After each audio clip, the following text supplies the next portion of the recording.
A part of me is parting him from me, and the rest of me won't rest or let this be, because without his piece of peace in me, all I can be is just me. So what's it like to be just me? Well, at times I can be insecure. I can be a tragic tragedy, tragically trapped, trying to be someone I was not designed to be. And excuse the blunt hyperbole of calling myself a tragedy, but this fear tends to have me think the worst things when I start worrying. If I had that person's heart and brain, I wouldn't have this cursed part of pain that remains like stains on a bright sundress. It once was pretty, it's now a mess. Though I wear it well inside my chest. But when there's clouds above my head and the rain hits just right, all these stains come to light, and suddenly I just might not look like the person you think you see when you think of me. Then there are these other times where in my mind I've been designed to love what's mine and shun those I find rude, obnoxious, or cantankerous. But what he made for us and gave to us through his pain, blood-stained robe, cuts, and shank side that Thomas touched was his life nailed to a cross to pay for lust, greed, pride, envy, and all of our murderous ways. And day to day I'll still say none of those things, that all I really need to be is just me. But then I get mad at the stupidest things, like when I'm at a light that's not green and from my car seat, what do I see? Off in the distance, I see your persistence. You're dragging your feet, and I know what's next is. The light finally changes, and onto the pavement you start to cross. Are you so entitled? Why didn't you pause? In that moment, my mind is lost, and you might just be my worst enemy. And the things that fly out of my mouth, like flocks of birds migrating south, my tongue keeps flapping all about, and for this video, I'll keep it clean. But really though, it's quite obscene. Have other people saying things like, look at the good Christian boy using those cuss words. He says he knows Christ, that's just absurd. But that's the whole point, his grace. It covers the little choice words that we mutter to the bigger acts that make us shudder, our darkest secrets we hide from others. So what shall we say? Shall we stay stuck in our ways because of his grace? By no means. I died to those things, but that doesn't mean I won't mess up from time to time. And I'll fess up, I don't mind, because God always meets me where I dwell.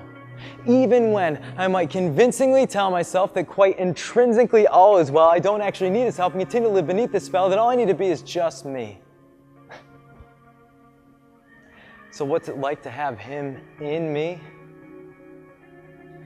Well, before I progress, I'd like to preface with love and all sincerity. To my atheist friends and all the agnostics, please don't misunderstand me, because I promise I'm not trying to sound preachy. I actually think you can be secure in yourself without his help. All I'm really trying to say is when I take his word to heart, my fear begins dying inside and eventually falls apart because his blood runs deeper than the stains behind my lungs.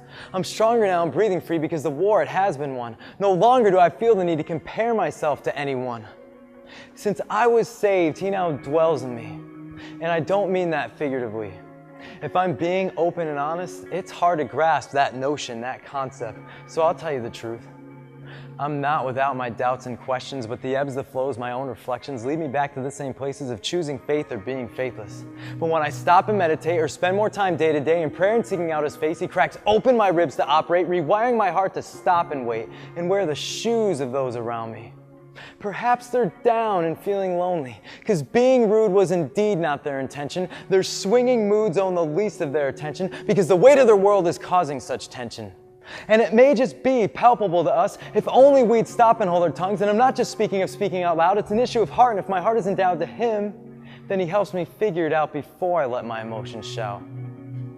See, that's the beauty of his spirit. That when we pray, I know he hears it because he felt pain like you and me. In the Garden of Gethsemane, he bowed down on his knees. He began to bleed from so much stress. He understands our seasons of unrest. So when we take him in, truly focus and listen, it's for the best. Because with him and me, I've found my peace, all of my strength, prosperity, no longer bound by these regrets. I'm stronger now, so I won't let the worst parts get the best of me, because his heart lets me really see the world for what it really is. We all need love, have love to give. So although a part of me is parting him from me, I won't rest and let this be.